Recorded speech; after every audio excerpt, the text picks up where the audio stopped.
The envelope lay there on the doorstep. Frost clung to its edges, delicate and white, curling like silent whispers. I paused a moment just staring. The morning sun had barely risen and the world was quiet. Quiet enough to hear my own breath, shallow and uneven. I could feel the cold creeping into my shoes, into my bones, but my attention was elsewhere. It was the handwriting that stopped me. I hadn't seen it in years. Not since that day, that one day I try not to remember, but the memory always finds me anyway. His small, careful letters. The loops of his O's, the jagged corners where his pencil had pressed too hard. My son. My boy. I hadn't spoken his name in years, and yet there it was, written on this envelope, calling me back. I knelt slowly, the floorboards creaking under my knees. I reached for it and my fingers shook. The envelope felt heavier than it should, as if it carried more than paper. As if it carried time itself, pressed into a single fragile rectangle. I traced the writing with my fingertip, and for a moment I expected it to ripple under my touch like ice melting. I thought about not opening it. I thought about setting it aside and pretending the world had not just shifted under my feet. But something held me. Curiosity, guilt, hope, I didn't know which, and maybe it didn't matter. I broke the seal. The paper inside was crisp, winter white, almost glowing against the gray light. The words were simple. Too simple. Yet each one landed like a stone in my chest. He was speaking to me. Or at least someone who had been him or someone who knew him.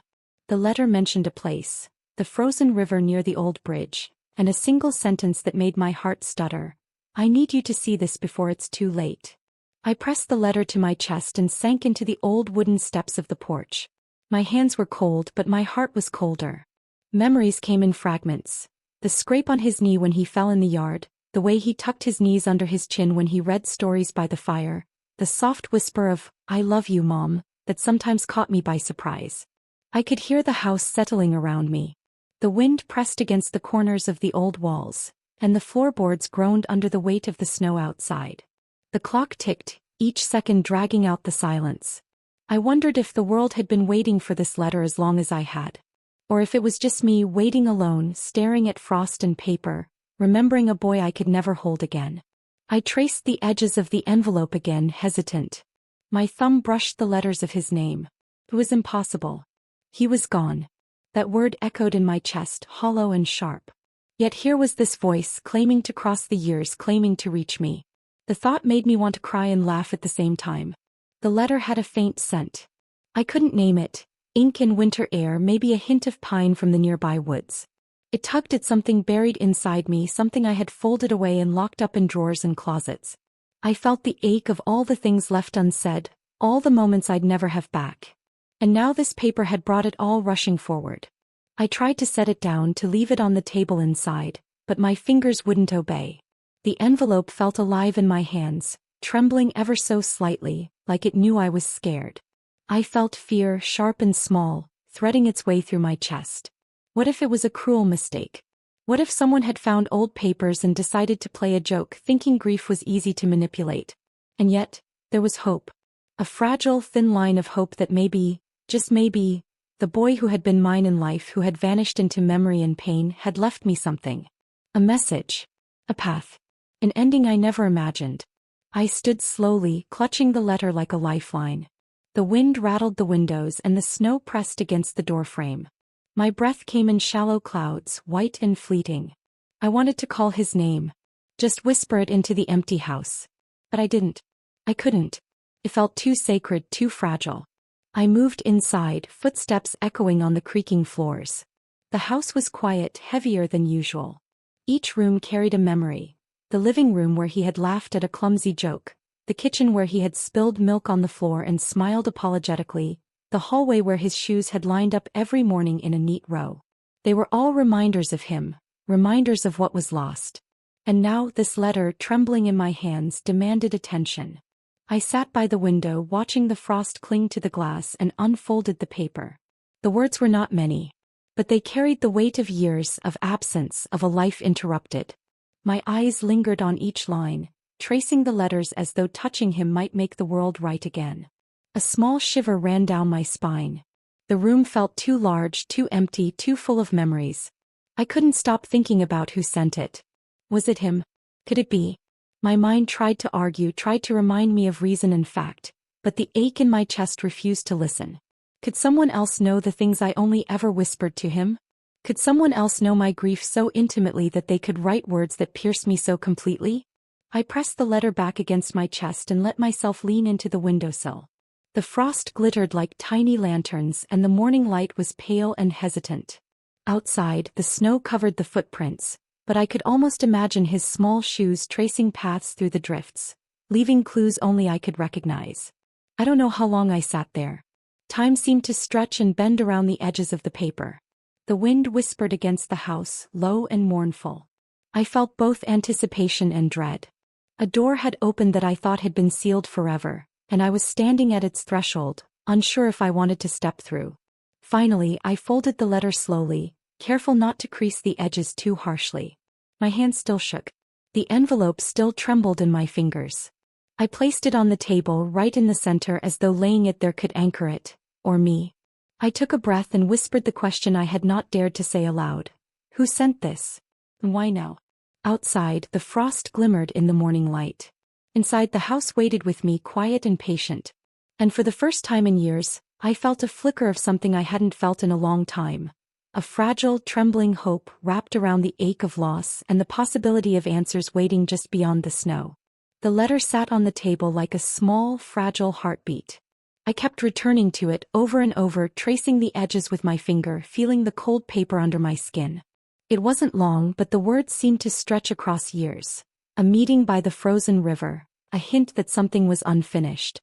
I felt a chill that had nothing to do with the winter wind outside.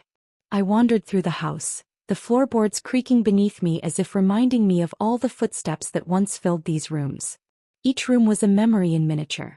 The kitchen smelled faintly of old wood and vinegar. I could see him in the corner, crouched down, trying to fit a stray puzzle piece into the wrong slot, lips pursed in concentration. The living room curtains swayed with the draft, and I half expected him to dart past, laughing at some private joke I would never hear again. The clock ticked loudly, each second like a small accusation. I poured a cup of tea but didn't drink it, holding it instead, letting the warmth seep into my hands. Outside, the snow pressed against the windows, muffling the world. The branches of the maple tree scraped the glass with a faint, hollow rhythm, reminding me how silent everything had become. Silence had always been my companion, but now it felt like it was watching me, waiting for me to slip. I sat on the edge of the couch, holding the letter in one hand and the cup in the other, and I remembered how he used to do the same. How he would sit there, pencil in hand, trying to write something he didn't know how to say. I could almost hear the scratch of his pen on paper, the careful effort to make words hold meaning. And now, the words had returned, carried on paper, as if they had waited for this exact morning to find me. The letter mentioned the river and I could feel it calling me. But I didn't move. I stayed in the house, letting memories wash over me. I remembered his small hands tugging mine when he wanted to show me a leaf, a bug, a secret only he understood. I remembered the mornings he would lean against my shoulder, eyes half closed, and whisper, "Don't go yet." The quiet grief of those moments pressed in, sharper in the stillness of the winter house. I walked past the hallway where his coat still hung in the closet. Not his anymore, not for years, but I had never taken it down. The buttons gleamed faintly, catching the light from the window. I ran my fingers over the fabric and remembered how warm he felt when he wore it. I could almost hear his voice, quiet, hesitant. "I'm scared, Mom."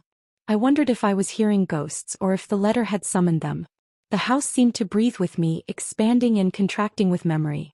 The walls leaned in and the shadows gathered in the corners, stretching long and thin as the morning sun rose higher. I felt small in this space, yet connected to every laugh, every tear, every fragment of time I had spent with him. I went to the old armchair by the window.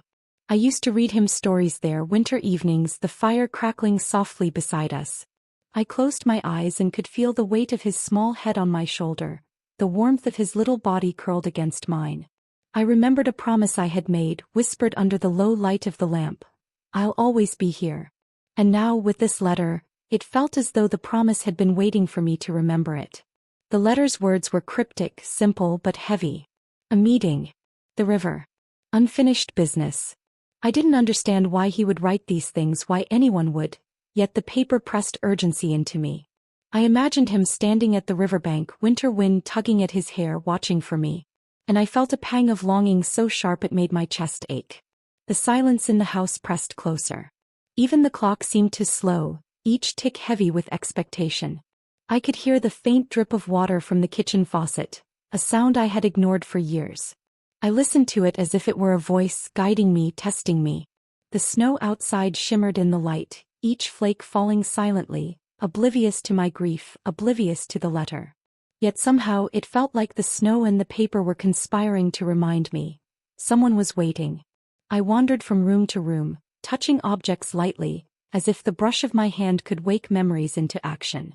A small toy car rolled under the couch. I remembered him pushing it along the carpet, humming a tune I couldn't name. A photograph leaned against the mantel, black and white, and I could see him smiling, eyes bright, unaware of the years that would come to stretch between us. I set the letter down on the windowsill and leaned against the glass. My breath fogged the pain, leaving temporary marks, fleeting as life itself. Could I trust my own memory? Could I trust the hope that fluttered fragile inside me? Or was this letter just a trick, a cruel ghost conjured by my grief? The question hovered, unanswered, as I traced a finger through the frost on the glass. Even the ordinary objects in the house seemed to speak to me now. The teacup, chipped at the rim, remembered him. The sofa, worn from years of sitting, remembered his small weight pressing into it. I walked slowly, each step deliberate, as though moving too fast would shatter something delicate. The shadows shifted with the morning light, long and soft, and I felt their quiet presence pressing close. I returned to the letter finally, my hands hovering above it. I wanted to read it again, to let the words sink deeper, to understand their meaning in the context of everything I had lost. The house waited with me, patient but insistent, pressing me to remember, to act, to acknowledge that the past was not as silent as I had believed. I thought of the river, frozen and still, and the meeting it promised. The wind tugged at the curtains and I felt the cold through the walls. I didn't know if I would go. Part of me wanted to hide, to close the door and pretend the letter had never arrived. But another part, a deeper, quieter part, knew that some stories demand attention even if the telling hurts. I took the letter in my hands again. I could feel the weight of it, heavier than the paper should allow. The words seemed to pulse faintly, a rhythm I could almost follow, like a heartbeat from the past. And I whispered to the empty house, to the memories, to the wind outside, I don't understand. I don't know if I can. But I hear you. I hear him. The snow pressed against the windows, the house held its breath, and the letter lay between us all, trembling slightly as if it knew that everything had changed. And in that silence, I understood that the past was not done with me. Not yet. I folded the letter carefully, placed it on the table again, and stepped back. Shadows lingered in the corners, light shifted across the floor, and the wind whispered through the trees. I had a choice. I could follow the call, or I could stay in the house and let memories drift through me like smoke. I closed my eyes, listening to the quiet, and asked the question I already knew the answer to in my heart. Could I trust my own memory, or was grief playing tricks on me? The house waited. And I waited. The wind was sharp that morning, biting through the layers of my coat, tugging at my scarf like it had a mind of its own. I stepped onto the snow-dusted path leading away from the house, boots crunching over frozen leaves and ice. Each breath came out in white clouds, and for a moment, I felt the world shrink to the small circle of cold around me. The letter was folded in my pocket, warm against my chest and heavier than I expected. I hesitated at the edge of the yard, looking toward the woods that bordered the river. The trees stood bare, skeletal against the gray sky, their branches reaching like fingers. I could hear the faint creak of the old swing in the distance, swinging slightly in the wind as if someone had just left it. My chest tightened. The letter had asked me to come here. But why? And what if I was wrong to follow? As I walked, my mind wandered. I saw him in flashes. Little hands clutching mine as we crossed the street, scraped knees bandaged with tenderness, bedtime stories whispered in the dim glow of a lamp. The world felt heavier now, every memory pressing into me with the cold. Yet I kept moving step by step, following the path the letter had pointed toward. Snow had drifted across the path since morning. My boots left a trail that disappeared behind me almost instantly, erased by the wind. I noticed faint signs, a scarf caught on a fence, a footprint in the fresh snow, small, delicate, and almost impossibly deliberate. Each one made my stomach twist. Was someone here? Was he here? Or was this just my mind playing tricks, weaving grief into hope? I stopped by a bend in the trail. The river was out of sight, hidden by a curtain of trees, but the air smelled of it anyway. Damp, sharp, the faint scent of ice and flowing water beneath the frozen surface. I could hear the distant trickle where the ice hadn't quite formed, a sound so faint it was almost imagined. My fingers clenched the letter. I told myself to keep going. One step at a time. The wind swirled snowflakes into my eyes. I blinked rapidly, trying to clear the frost, and that's when I saw movement. A shadow, thin and distant, flitted across the edge of the trees. I froze. My heart jumped and sank at the same time. The shadow didn't stay. It vanished before I could name it. Yet the unease lingered, crawling under my skin. Someone, or something, was watching. Memories rose again, unbidden. First days of school, the small hand gripping mine tightly in a sea of strangers. Nighttime fears whispered under the blankets, tears wiped away in silence. How many times had I failed to notice the quiet ache in his eyes, the subtle messages hidden in his laughter? The letter reminded me now of all those unseen things, all the moments that had passed without acknowledgement. The crunch of my boots against the frozen leaves sounded impossibly loud in the still air. Each step felt both ordinary and monumental. Ordinary because I had walked these paths before, moments of life intersecting with winter's quiet. Monumental because the letter, that small folded piece of paper, had turned everything familiar into something fragile and uncertain. The wind tugged again and I adjusted my scarf, pulling it closer. My eyes scanned the tree line, the edges of the path, searching for anything that might guide me. And then I saw another footprint, faint, barely pressed into the snow, different from my own. My heart lurched. Could it be his? Or someone else's? I wanted to call out, but the air caught in my throat.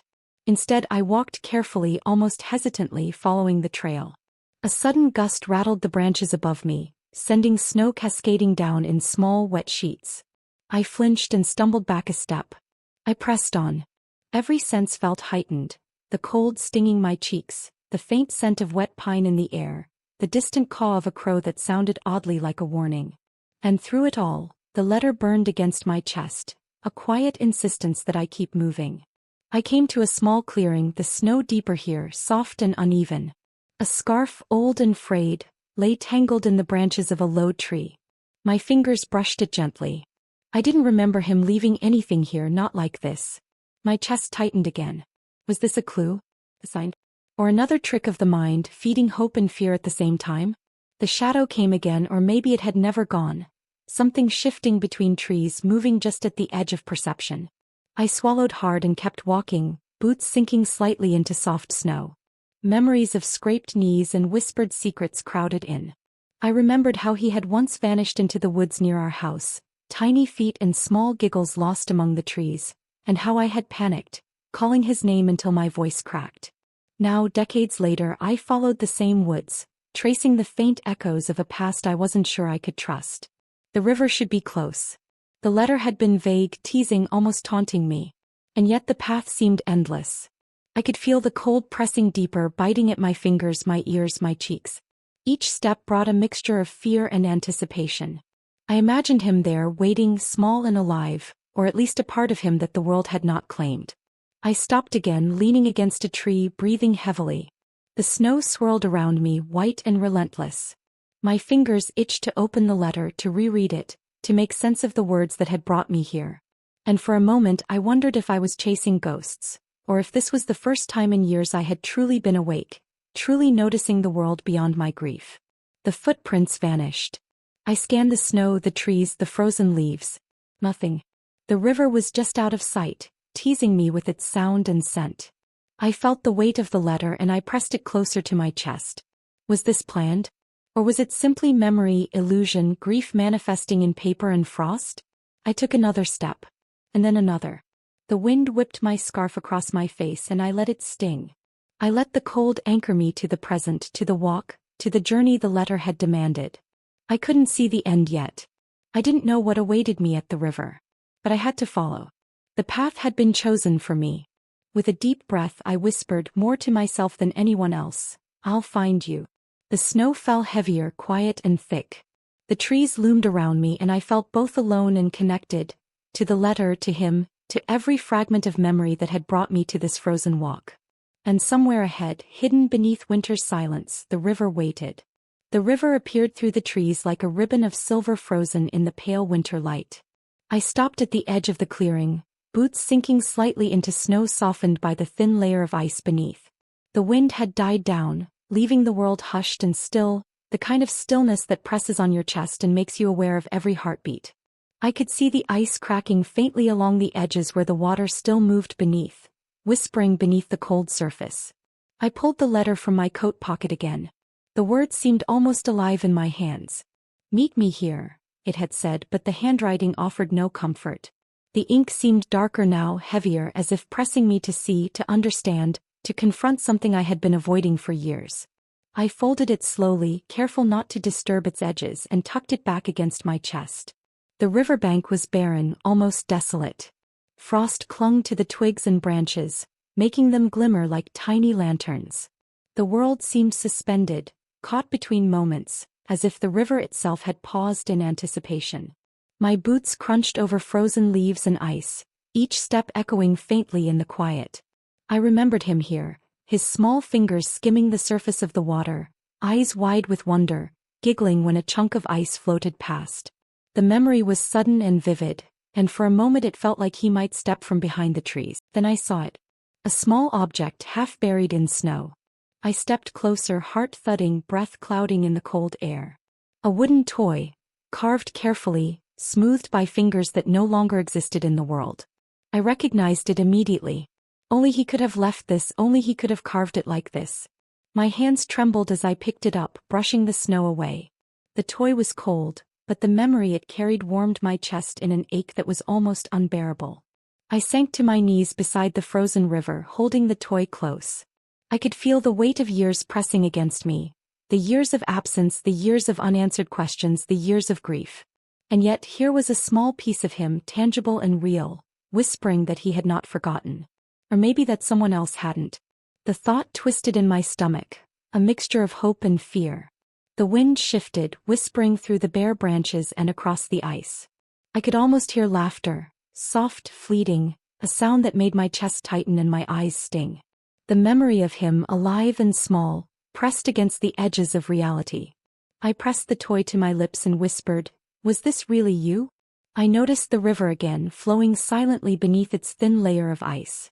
The surface was still, reflective, but hints of movement suggested life beneath the frozen top. I could see my reflection in it, pale, worn, trembling. And beneath that reflection I imagined him just out of reach, waiting or watching. I pressed my hand against the cold surface, as though touching it might connect me to something beyond what I could see. The forest around me seemed to lean closer. Shadows stretched long across the snow, twisting like fingers pointing to secrets buried beneath ice and memory. I wondered if this had been planned or if my mind was conjuring meaning from silence. I felt both fear and longing tightly wound together as I traced a path along the riverbank. Then just at the edge of sight something moved.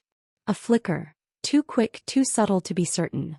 A shadow slipping between trees, brushing against a trunk before disappearing again. My breath caught. I could feel my heart in my throat. Was it him? Or was it someone else? Someone who knew the same secrets I thought only I held. I sank to the snow beside the river, letting the chill bite at my fingers and knees, grounding me in the present. The toy rested against my palm, a small bridge between memory and reality. I could feel the ache of longing in every muscle, the sharp, hollow space left by years without him. And yet, in this frozen place I felt something fragile, hope or maybe a whisper of it. I looked around again. The river stretched in both directions, endless and quiet, carrying with it the promise of revelation or truth. Frost glinted on the branches like small lanterns, light bending across the ice in impossible angles. I felt the letter again tucked against my chest, urging me forward. Every nerve in my body wanted to retreat, to leave the frozen world behind. But every memory, every small fragment of him, tugged me closer. I held the toy in both hands now, turning it over, noticing the careful details. The worn edges, the faint scratches, the tiny imperfections that made it unmistakably his. I could almost hear him whispering, small and hesitant, "Look, Mom." And for a moment the river and I were alone with him, suspended in the quiet, in the frost, in the ache of something unfinished. The shadows began to lengthen. The cold pressed deeper into my bones. I pressed my hands against the toy and closed my eyes, letting the memory flow through me. Could this have been left by him? Could he have meant for me to find it, to follow this trail, to confront the past? The questions weighed heavy, almost unbearable, but I couldn't stop looking, couldn't stop listening. I stood slowly, brushing the snow from my coat, clutching the toy to my chest. The river flowed silently beneath the ice, carrying secrets I could not yet reach. My eyes traced the edges of the forest, half expecting another flicker of shadow, another hint of presence. But nothing moved. Only the wind whispered, only the ice cracked faintly, and only the toy, small, simple, impossibly heavy, reminded me that the past and present had collided here at this river's edge. I pressed a hand to the river's surface and whispered into the cold, quiet world, "Was this for me? Or am I only imagining you?" The wind rose slightly, brushing snow across the frozen bank. Shadows gathered in the corners of the trees. And for the first time that morning, I felt a mixture of dread and fragile hope, pressing against each other in my chest. The letter had led me here. The toy had confirmed something I couldn't yet name. And somewhere ahead, in the silence of the river and the frozen world, the next step waited for me. I took a deep breath and whispered to the stillness, to the shadows, to him, "I'm here. I'll keep following." The river held its quiet secret, and I walked along its edge, boots crunching over snow, fragile hope and ache intertwined, moving slowly toward whatever waited beyond the ice. The storm arrived quietly, almost imperceptibly at first. Snow flurried against the windows, drifting in chaotic, swirling patterns that obscured the view of the yard. I watched it from the kitchen, the letter laid out on the table before me, its edges curling slightly as though it breathed with the winter air. Each word now seemed heavier, pressing into my chest with the weight of years and absence. I traced the handwriting again, my finger lingering over the loops and angles. Something had shifted, or maybe it was me. The letters seemed to shimmer slightly, like they were alive, or like the past had found a way to move across the page. My hands shook as I held the paper. Could grief have conjured this? Or was it a message meant to pierce the walls I had built around my heart? The house felt different under the storm. The wind rattled the old windows, pressed icy fingers through the cracks in the walls, and I could almost hear it whispering. Every room seemed to hold its breath. The curtains swayed like tentative ghosts, brushing against the floor with soft, deliberate movements. I could feel the weight of memory pressing in. Him sitting at the table with crayons scattered around, his small shoes lined up in the hallway, the faint smell of his hair when he hugged me in the morning light. I picked up the letter again and read slowly, aloud this time, letting the words roll over me, letting them sink into my chest. "Meet me before it's too late," it said. The storm made it hard to hear, but the wind seemed to carry the words back to me, echoing through the rooms. I remembered the times I had been too busy, too distracted, too unwilling to notice him truly. The letter was a mirror, reflecting all of it back in ink and winter frost. I wandered the house, moving from room to room like a ghost myself. In the living room, the fire had long since died, leaving only cold shadows and the faint smell of ash. I ran my hands over the arm of the sofa, remembering him curled up with a book, whispering to himself, "Just one more page, Mom." The memories pressed sharp against my chest and I shivered, though the storm outside had already done its work. Snow piled against the window pane, and I could see faint streaks where the wind had blown it sideways. The world outside seemed muted, muffled under a blanket of white. Inside, the house felt alive with echoes. Laughter, small sighs, whispered secrets. I pressed a hand against the table where the letter lay, as though touching it might allow me to hear him in a new way. Was this a message from him? Or from someone else who knew the pain I carried every day? The storm grew and the noise became a low roar. Each gust rattled the walls and shook the old roof. I could feel the house vibrating under my feet, resonating with the rhythm of my heartbeat. Shadows moved in corners, subtle and shifting, like fingers brushing against the fabric of memory.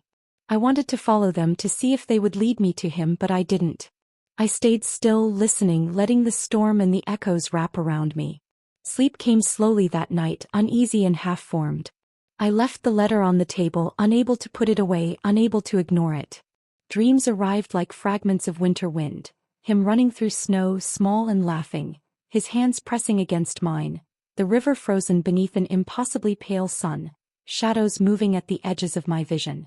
I woke with the taste of ice in my mouth and the faint scent of pine, and I knew that the letter had not finished its work. In the small hours I wandered the halls, tracing the familiar lines of the house, feeling the echoes of what had been. The storm pressed its cold against the windows, and I could hear the faint creak of the old wooden floors as if the house itself was moving with me. Each step was deliberate, measured, as though I was trying not to disturb the fragile world the storm had created. The letter called to me in the quiet, urging me to notice the details I had ignored for years. A small photograph on the mantel, edges yellowed, showing him smiling with a scraped knee. A toy abandoned on the rug, dusted lightly with snow blown in through a crack. A small chair by the window where he had once perched to watch the world outside. Each object carried weight, each memory pressed into the cold air. I returned to the table and read the letter again, this time noticing the subtle differences I hadn't before. Certain loops in the handwriting seemed sharper, more deliberate. The spacing between words shifted slightly, and for a moment I felt the faint, impossible suggestion that the paper was alive, that it was breathing, waiting, watching. The room around me seemed to grow larger, emptier, yet somehow more intimate, filled with shadows and memories I couldn't name. Sleep came again in fragments, haunted by half-formed images. I dreamt of him slipping through the trees at the river, small fingers leaving trails in the snow, eyes bright and expectant. I dreamt of the house itself, stretching impossibly, bending and twisting with every step I took. I woke with the storm's howl in my ears, my chest tight with longing and fear. The morning light arrived, pale and muted, filtering through frost-covered windows. The storm had softened but left the world layered in white, quiet and expectant. I returned to the letter, finally understanding that it was not just a message. It was a challenge. Summons. A test of memory, grief and hope. I pressed my hand against the paper and whispered, "Are these memories, or warnings?" The room answered with silence, the shadows leaning closer, the wind brushing faintly against the windows. I felt the weight of the house, the storm, the past pressing down, reminding me that some truths are buried, some messages are veiled, and some hopes are fragile but undeniable. The storm had passed, leaving the world muted, fragile, and waiting. I stood by the window, looking at the snow swirling in light gusts, and realized that I could no longer ignore the call. The letter demanded action, demanded presence, demanded that I confront the past that had lingered, hidden, unresolved. I folded the letter carefully, placing it against my chest, feeling the warmth of paper and memory press against me. The house was silent again, but I knew the echoes of the storm and the past were still there, pressing lightly against every wall, every shadow. And in that quiet I understood that I had to follow. I had to step outside again beyond the safety of my walls, and into the frozen world the letter had led me toward. The snow glistened softly, the wind whispered faintly through the trees, and the letter's weight pressed me forward, gently but insistently. I whispered into the quiet almost to myself, "I will go. I will see. I will follow." The house waited, patient and silent. And so did I, standing on the threshold, ready to move into whatever the letter had planned for me. I woke to the faint creak of the house settling, the wooden floors shifting as if to remind me that I was never truly alone here. The storm had passed, leaving a thin dusting of snow on the sill, soft and untouched.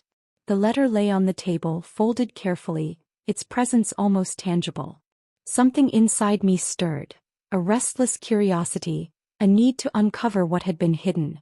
A small box wrapped in cloth rested beneath the letters. I unfolded it slowly, revealing tiny carved figures, toys he had made himself, each one imperfect but alive with intention. The weight of them pressed into me and I felt grief and joy, longing and love, colliding in a way I hadn't experienced in decades. This hidden room, this cupboard he had once loved, had preserved not just objects but fragments of him. Fragments I had nearly forgotten. I sat on the floor, surrounded by these pieces of the past, breathing in the quiet, letting it fill me. The house was still, the light shifting across the walls, the shadows of the old furniture stretching long and deliberate. Each object whispered, each photograph hummed with memory. I felt a strange closeness to him and yet an ache that cut deeper for all that I had missed. One letter caught my eye, different from the rest. The ink was fresh, though the handwriting bore a familiarity I recognized immediately. My pulse quickened. Could it be? Had someone sent this recently? My hands shook as I unfolded it. The words were cryptic, hinting at things he had kept from me, things I had never known. The letter seemed alive, shifting subtly in the light, carrying a message I could barely grasp but that pressed into my chest insistently. The house seemed to lean in closer, shadows pooling in corners like quiet witnesses. The wind outside whispered faintly through the cracks, carrying the scent of pine and cold snow. I felt the press of memory and the present intermingling, a delicate tension that made my stomach ache. Could he have intended for me to find this? Or was someone else guiding me, reaching through years of silence to reveal a hidden truth? I gathered the photographs, letters, and small toys, placing them gently on the table. Each item felt heavier now, laden with decades of unspoken words and small, private moments. I pressed my hands against the table, closing my eyes. I could almost feel him beside me, small and warm, whispering secrets into the quiet of the room. The cupboard had been more than a hiding place for a child. It had been a vessel for memory, a container of love preserved in secret. And yet, alongside that love, a sense of unease pressed in. The final letter hinted at something more, something I couldn't yet name. The objects around me were not just memories. They were a bridge, leading somewhere I had not dared to walk before. I traced the edge of a photograph, feeling the weight of his small hand in mine, and wondered how much of this was meant for me to understand now, and how much was a shadow of grief playing tricks in the cold light. I folded the letters carefully, placing them back in the cupboard, but I left the fresh one out, face up, as if inviting me to read it fully when I was ready. The room hummed with memory and I felt both grounded and unsteady. I realized that the hidden room had not just revealed the past. It had challenged me to confront it, to hold it gently, and to prepare for what might come next. I stood slowly, brushing the dust from my hands, listening to the house settle around me. Each creak of the floor, each whisper of wind against the windows, felt purposeful, as though the house itself knew the weight of what had been uncovered. And I understood suddenly that the letter and the hidden room were pointing me forward, toward the next step, toward a place where memory, grief, and perhaps truth would meet. That I pressed my hand against the wall where the cupboard had been hidden, feeling the faint groove of the panel beneath my fingers. I whispered almost to myself, "Thank you for waiting. Thank you for keeping him safe." The house seemed to sigh in response, a soft, hollow sound that made the shadows move just slightly, like they were watching, approving, or perhaps waiting. I gathered the small objects and letters into a careful stack, preparing to take them with me. Each one carried its own weight, not just in memory but in the quiet insistence that the past was not done with me. I felt the pull of the river, of the letter, of the story that had begun outside in the snow, and I knew that I could not stop now. The hidden room had given me pieces of him, yes, but it had also given me a question. Who else knew these things and why now? The house was silent, but I could feel the tension lingering, a soft hum beneath the floorboards, a whisper in the wind. I pressed the fresh letter to my chest again, feeling its warmth, its insistence, its impossible weight. And in that quiet, I understood that the journey could not end here. The hidden room had revealed much, but it had also demanded action. I would follow the next step even if fear pressed against every nerve. Even if hope and grief twisted together in my chest. I whispered softly into the empty house, "I'm ready to see this through." The snow outside glimmered in the morning light, the shadows leaned close in the corners, and the hidden room hummed quietly, its secrets safe, yet pointing me forward. Morning arrived pale and fragile, the sky a muted gray that pressed softly against the snow-covered world. I stepped outside, boots sinking lightly into the powdery frost, the cold biting my cheeks and ears. The letter pressed against my chest, heavy with memory and possibility. My breath came out in soft clouds, each exhale fading into the quiet of the frozen morning. And then I saw them, footprints. Fresh, deliberate, winding from the edge of the yard toward the woods that bordered the property. My heart skipped. The snow had fallen thick during the night, erasing almost everything. Yet these tracks were clear, impossible to ignore. They beckoned me forward, teasing the line between hope and fear. I paused, hand on the letter, feeling the weight of every year that had passed without him. Each step I took in pursuit of the footprints made the world feel impossibly quiet.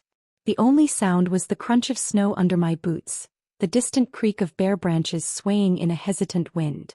I imagined him ahead, small and bright, weaving through the trees, leaving traces just for me to follow. And yet the fear remained someone else could have left them, someone who knew my story, my grief, my vulnerabilities. The footprints wound through the woods, turning and twisting like a whispered story. My mind filled with memories, him hiding behind the tree trunks, giggling at my exaggerated panic, his hand brushing mine when I found him, the soft murmur of bedtime prayers whispered in the half-dark of his room. I felt a strange ache, a hollow mix of grief and longing that pressed against my chest with every step. Snow clung to my eyelashes and hair, melting slowly in the warmth of my skin.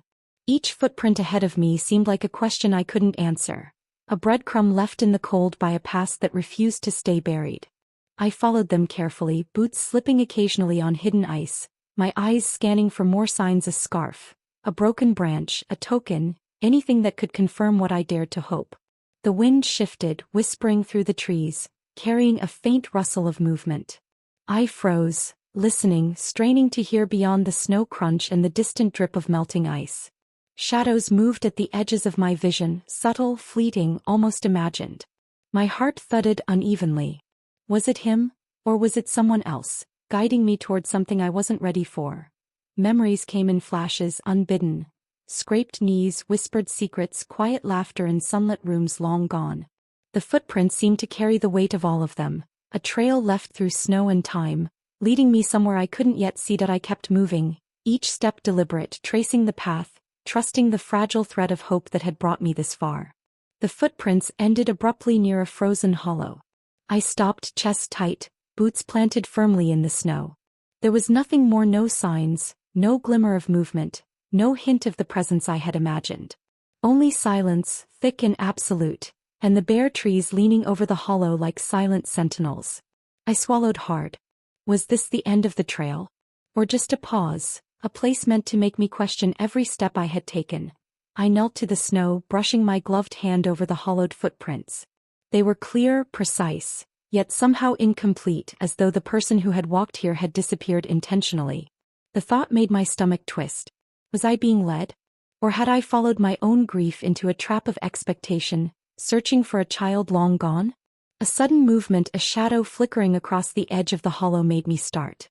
My breath caught and I pressed my hands against my chest, feeling the letter's weight there, grounding me.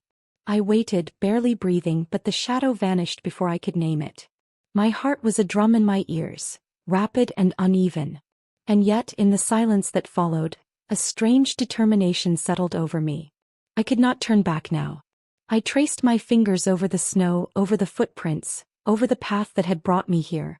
Each step had been deliberate, each moment laden with memory, and now I was standing on the edge of uncertainty, poised between grief and hope. I pressed my hand to my chest again, feeling the letter warm against my skin, and whispered, "I will find you. Or at least I will follow." The wind rose slightly, brushing the trees with a faint, mournful sigh. I could hear the distant drip of melting snow from branches, the faint snap of ice shifting under its own weight. Each sound pressed against the hollow, filling it with subtle life, with hints of movement I could not name. I wanted to call out, to break the silence, but I knew better.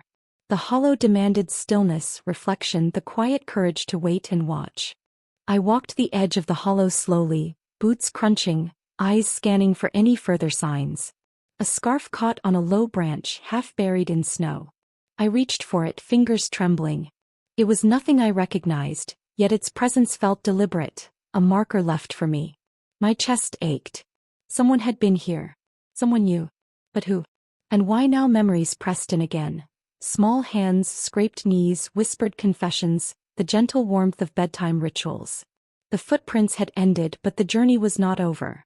The hollow was a pause, a waiting room, a place meant to make me reckon with the fragility of hope. I pressed my hand against the snow, feeling it cold, unyielding, grounding me in reality. I knelt, letting the memories wash over me like cold water and sunlight at once. Every detail returned in fragments. Scraped knees, whispered secrets, timid smiles, bedtime stories, with his small hand tucked under mine. The hollow had become a repository for these echoes, a place where the past and present collided. I pressed my hand against the swing, imagining the weight of him sitting there, his small voice laughing and bold. And then I realized he wasn't here. He hadn't been for years. A sudden movement caught the corner of my eye. I froze. Something shifted beneath the trees, too quick to identify, too fleeting to hold. My breath caught, a mixture of fear and hope pressing together. Could it be him? Or was it a trick of the snow, a shadow playing in the shifting sunlight? I wanted to call out to break the silence, but my voice felt brittle, easily lost in the hollow. I pressed forward, brushing snow from the coat and swing, searching for more signs. The hollow seemed impossibly large now, stretching beyond memory, yet intimate in the way it held these fragments of him. Each object whispered a story I had almost forgotten. I thought about the letter tucked deep in my coat pocket, its words pressing insistently against my chest. Someone had orchestrated this. Whether he or someone who knew him I could not yet say. Memories arrived in waves. I remembered him hiding behind trees, daring me to find him. Small hands pressing into mine, the sound of his laughter floating above the yard. I remembered his whispered apologies for tiny mistakes, the scraped knees he never wanted me to see, the times he had confided fears I hadn't known how to console. Each recollection pressed heavy, cutting through the cold with sharp tenderness. I noticed footprints in the snow, faint and almost imperceptible, leading away from the swing toward the deeper part of the hollow. My heart quickened. Someone had been here recently. Yes, these were too new to have survived the last snowfall.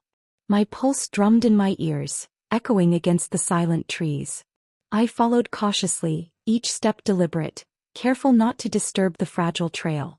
A sudden rustle in the branches above made me flinch. A small bird burst from the snow-laden limbs, scattering light flakes in every direction. The hollow exhaled around me, silent again, yet charged with presence. The footprints continued, vanishing under the snow near a slight incline where the trees leaned close.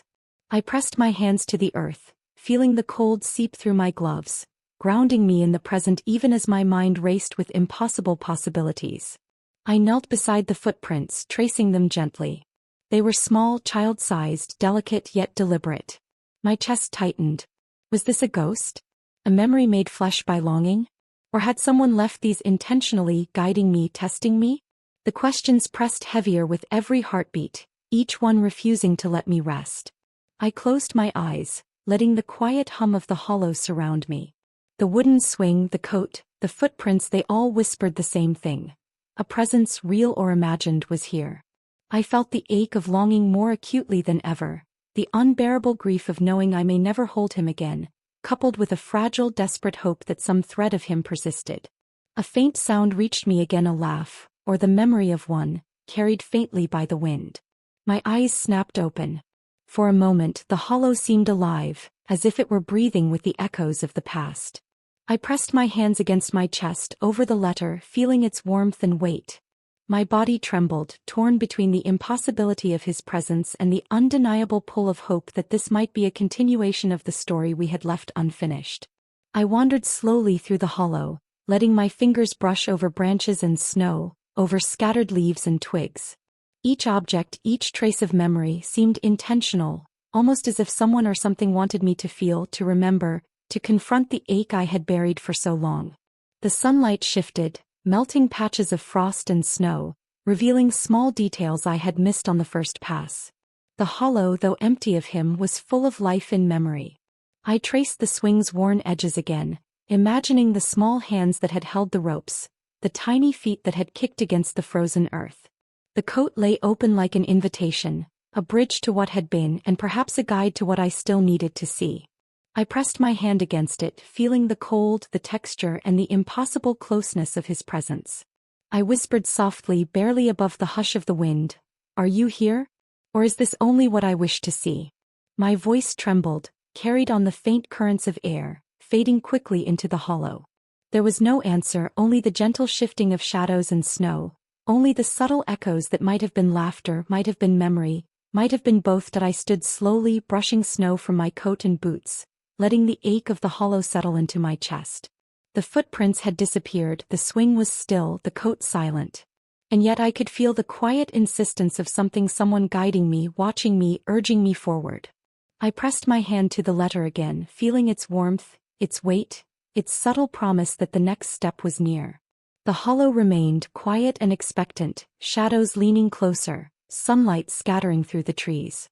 I breathed in deeply, letting the cold air fill me, the echoes of laughter pressing against my chest, mingling with grief, hope, and the delicate ache of memory. I understood in that moment that some connections are never fully gone, that echoes can be just as real as presence, and that the next step, whatever it held, would demand courage, clarity, and a willingness to believe in what I could scarcely see. I whispered one last time before leaving the hollow, voice soft and reflective. I will keep following. I will not let you fade. The snow shifted faintly beneath my boots as I turned toward the path, carrying memory, grief, and a fragile thread of hope with me. The house felt heavier when I returned, the snow still pressed softly against the windows, muffling the world outside. I carried the letter with me, clutching it as though it might dissolve if I let go. The hidden room had shown me pieces of him, fragments I thought were lost forever. But this letter, promised something different. Something that demanded truth. That I closed the door behind me and let the quiet press against my ears. I unfolded it slowly, careful not to tear the edges. The handwriting was familiar. Impossibly so, yet there was a subtle difference. A weight beneath the loops and lines, a rhythm that carried sorrow and something I couldn't yet name. My eyes traced each word, slowly absorbing what had been written, and I felt the air shift around me, thick and electric. The confession was subtle at first. A hint here, a pause there, the careful avoidance of what could not yet be said aloud. He had kept secrets, things he had never told me, thoughts buried beneath his small words and quiet laughter. And now, years later, someone had placed them in my hands, daring me to confront what I had never known. I read on, chest tightening with each line. There were mentions of events before his death, fragments of moments I had no memory of. The letter hinted at another presence, someone who had touched his life in ways I hadn't understood. A shiver ran through me, equal parts fear and curiosity. How much of my memory was true and how much had been shaped by grief and longing? The shadows in the room seemed to gather, leaning closer to watch, to listen. I pressed my palms to the table, grounding myself in the reality of the paper, the ink, the cold edge of the letter. My mind raced with questions. Who else had known? How much had been hidden? And why now, after all these years, was I being handed this truth? I remembered the moments I had spent with him.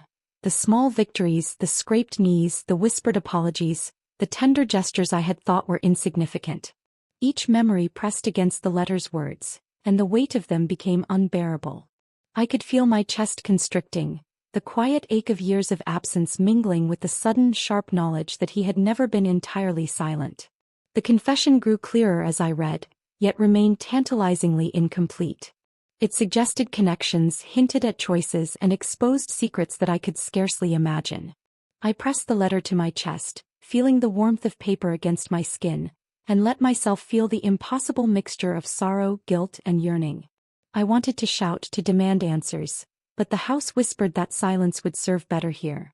I traced the handwriting with my finger, remembering the small hands that had formed each letter, the quiet moments he had spent alone, writing thoughts I would never fully know. The letters in the hidden room were fragments of memory. This one was a bridge, fragile, insistent, demanding that I confront the larger truth. My pulse thrummed in my ears, a steady, insistent reminder that the story I had thought ended was still unfolding. Outside, the wind shifted, rattling the edges of the windows and pressing frost into the glass. I could see my breath rise and fall in the muted light, each exhale a testament to presence, to survival, to the courage it took to face what I could not yet name. The shadows seemed longer, the corners darker, and yet the light spilling across the floor from the frost-laden windows felt purposeful, guiding me toward understanding. The confession continued, exposing the small, quiet pain he had carried, the questions he had left unanswered, the moments he had wished I had noticed. Anger and sorrow collided with relief and understanding, forming a tangled knot in my chest. I realized, with a sharp ache, that some truths cannot be fully known without stepping into discomfort, without letting the grief breathe alongside hope. I folded the letter slowly, placing it back on the table, but I did not leave it there. My hands lingered on the paper, pressing gently, as though holding it close might make sense of the chaos it had unleashed. I whispered softly, barely audible above the creaking of the house. How much of what I knew was real? And how much has been hidden in silence? The room remained still yet charged, like the pause before a storm breaks, like the space between heartbeat and memory. The weight of the confession settled over me, pressing into every corner, every shadow, every memory I had held close for years.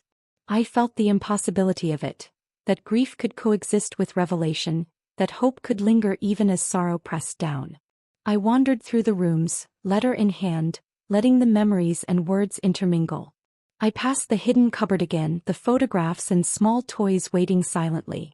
Each object seemed to acknowledge the confession, whispering that understanding would require more than just reading. It required presence, courage, and the willingness to step forward into uncertainty. I returned to the table, staring at the folded letter. The house seemed to hold its breath, as though the walls themselves knew the weight of what had been revealed. My mind circled the confession again and again, each reading unearthing a new nuance, a new question, a new ache. The silence pressed against me, demanding reflection, attention, a careful reckoning with what was lost and what remained. Finally, I placed the letter in front of me, pressing both hands over it. I could feel the pulse of memory, the faint warmth of connection, the impossible suggestion that the past was not fully gone. I whispered softly to no one in particular, "I see you. I hear you. And I will not let this end here." The shadows gathered in corners, the light shifted through frost-laden windows, and I understood that the confession was not just a revelation, it was a call. A call to act, to follow, to seek what remained, and to reconcile grief with hope. The letter demanded movement, demanded courage, demanded that I confront the truth that had been hidden, quietly, insistently waiting for me to notice. And so I stood, letter in hand, feeling the weight of years, of loss, of memory, and of revelation pressing into me. Outside, the snow glimmered faintly in the morning light, fragile and persistent.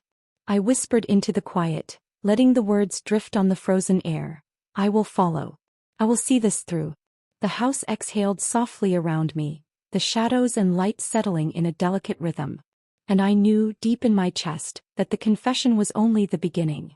The next step awaited, a meeting, a resolution, a moment where memory, grief, and truth would collide.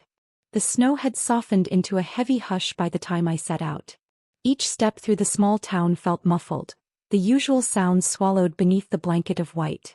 The streets were empty, save for the faint shimmer of ice on lamp posts and the long shadows of bare trees stretching across the frozen sidewalks. I clutched the letter in my coat pocket, pressing it to my chest as though it might anchor me against the cold and the fear. The directions led me farther than I expected, winding past abandoned lots, shuttered homes, and streets that seemed suspended in time. My breath came in soft clouds, visible and fragile, and I counted each step carefully, aware that the world had gone silent around me. The letter's words echoed in my mind. The chapel, the final meeting, the promise that clarity might lie just ahead. The abandoned chapel appeared at the edge of town like a memory I had never lived but somehow recognized. Its steeple was skeletal against the pale sky, windows cracked and frost-lined, doors weathered by years of neglect. I approached cautiously, boots crunching over packed snow, the weight of the letter heavy in my hands. Every instinct whispered caution, yet every memory, every longing urged me forward. I paused at the threshold, listening. The air was still, carrying only the faint creak of ice-laden branches outside and the distant murmur of wind. Inside, the chapel was quiet, sacred in its silence. Dust motes floated in narrow beams of pale light filtering through broken glass, and the scent of aged wood and lingering incense pressed against my chest. I stepped inside slowly, letting my eyes adjust, heart hammering with anticipation. The floorboards groaned faintly beneath my weight. I traced my gaze across the empty pews, the altar chipped and faded, the candle holders still holding remnants of half-burned wax. Signs of recent presence were subtle. A chair slightly askew, footprints in the thin dust on the floor, a candle burned low, its flame long extinguished. My pulse quickened.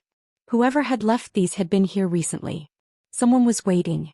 I pressed my hand against the letter, feeling its weight and warmth, imagining his presence in the shadows, yet knowing he could not be here. My chest tightened as memories flooded in. Scraped knees, whispered secrets, soft laughter, tiny hands pressed into mine. I felt the ache of years press into my ribs, mingling with hope and dread, each heartbeat echoing in the hushed chapel. A sound, almost a sigh, reached me, soft and deliberate. I froze, listening. The shadows seemed to lean closer, stretching across the floor like cautious fingers. I could sense movement in the dim light. A subtle shift near the altar, a flicker in the corner of my vision. My body tensed, fear and anticipation wrestling for dominance. Was this truly a connection to him or something orchestrated to test the limits of my grief? I took a tentative step forward, boots crunching softly on the wooden floor. The letter pressed to my chest as if it were a lifeline. I noticed faint traces of footprints leading toward the altar, and my eyes followed them slowly, deliberately. Each step felt weighted, the air thick with memory, longing, and the silent insistence that I keep moving, keep searching, keep believing. Near the altar I saw it. A small chair moved slightly from its usual alignment, facing the flickering shadows. Footprints led to it, recent and distinct, and a single candle, half-burned, stood in the holder. The wax had pooled unevenly, soft and sagging, a faint scent of burning pine lingering in the air. My hands trembled and I knelt to touch the floor beside the chair, tracing the footprints gently.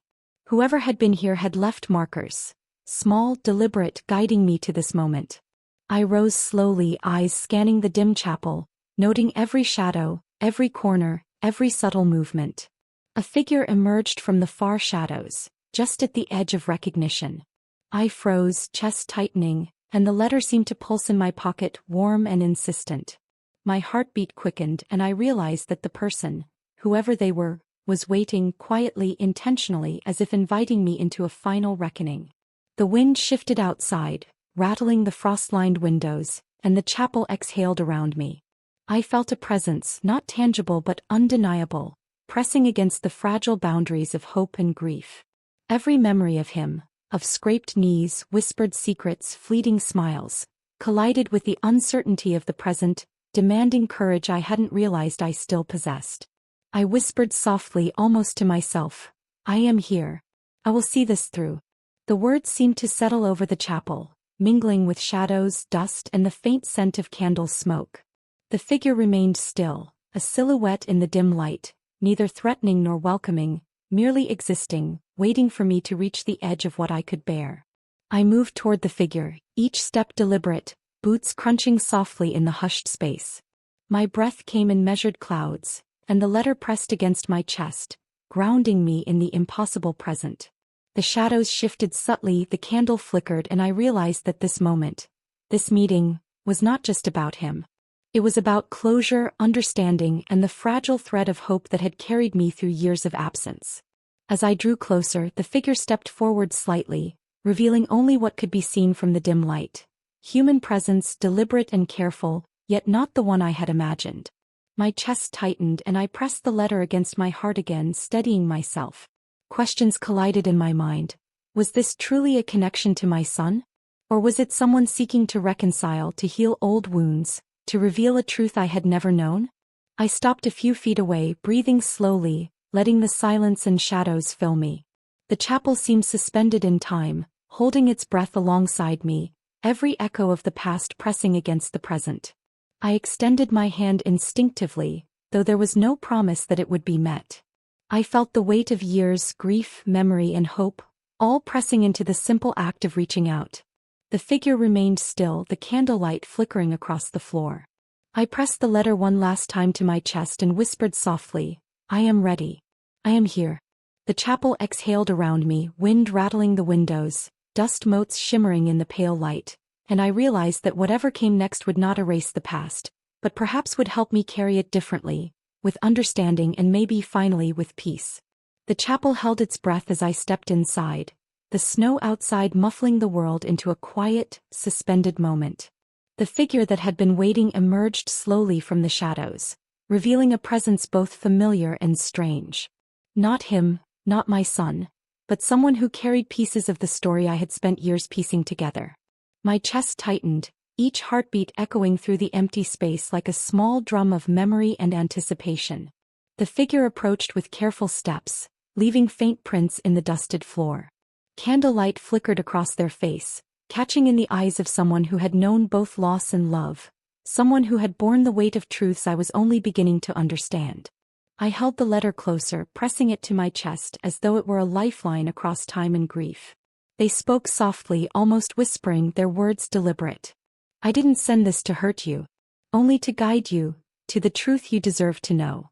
The voice carried neither threat nor apology, only the quiet insistence of someone who had spent years waiting for me to arrive. I nodded slowly, unsure whether to believe or fear, whether to hope or brace for disappointment.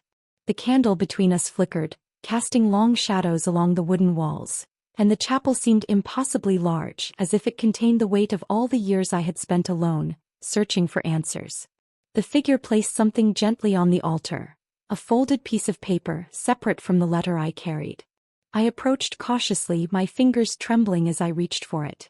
Inside was the truth in the quietest, most unassuming form. A letter, photographs, notes, fragments stitched together like pieces of a story too long hidden. They revealed connections, reconciliations, and secrets that had been buried beneath grief and time. My hands shook as I touched them, feeling both the sharp. Outside, snow fell softly, blanketing the world in white, muffling the edges of time and memory. I held the letters in my hands, pressed to my heart, and felt the weight of everything, grief, hope, longing, love, settle into a fragile rhythm. The figure spoke again, voice quiet, careful. He loved you, always. And in his way he wanted you to keep living, keep believing. I nodded, tears threatening but not yet falling. The chapel seemed to hum with a presence I could not see, a convergence of past and present, memory and revelation. I pressed the original letter, the one that had started this journey, close, feeling its warmth and the weight of the journey it had carried me through. I understood now that the letter was not a trick, not a cruel test, but a bridge between what was gone and what could still be felt. The figure stepped back into the shadows, their purpose fulfilled, leaving me alone with the letters, the candlelight, and the soft rhythm of snow falling outside. I knelt by the altar, tracing the edges of the photographs and notes with fingers that shook from the intensity of grief and the subtle lift of relief. The chapel seemed alive in a quiet, spectral way, holding the space for healing, for acknowledgement, for understanding that had once seemed impossible. I whispered softly, words caught between sorrow and hope. I see you. I understand. I will carry this with me. The snow outside pressed against the windows, soft and silent, and for the first time in years, the ache of absence felt less like emptiness and more like a space for remembrance. The truth, however painful, was now tangible. I placed the original letter in a safe corner, folding it carefully and setting it with the photographs and notes. The gesture felt final yet gentle, as though I were tucking memory and grief together in a delicate balance. I understood that love could survive even after death, that hope could thread its way through frost and silence, and that the past, though unchangeable, could coexist with the present in quiet, persistent ways. The chapel remained hushed, the candle half burned, the floor marked by footsteps that would fade with time. I stood slowly, feeling the warmth of understanding settle in my chest. The figure had gone, leaving only the soft echo of footsteps in the hollow, and I realized that closure, fragile and imperfect, was not about reclaiming what was lost, but about carrying it forward with tenderness and care. Outside, the snow continued to fall, soft and unending. I pressed my hand to the cold glass of the window, looking at the white world beyond, and felt a small, persistent thread of hope weaving through the frost. I could feel him in memory, in traces, in letters and laughter carried through time. And I understood at last that some connections never truly fade. I whispered into the quiet chapel, letting the words drift on the soft air. I will remember. I will carry you. I will live. The snow fell on the steeple and roof, muffling the world, yet somehow carrying a gentle promise that love, memory and hope could persist even in winter. And as I left the chapel, letters safe in my pocket, snow crunching beneath my boots, I felt it. The delicate, unshakable truth that even after death, love endures. That grief and hope can coexist. That a letter, long delayed, can bring the heart to rest, even if only a little, in the soft silence of falling snow.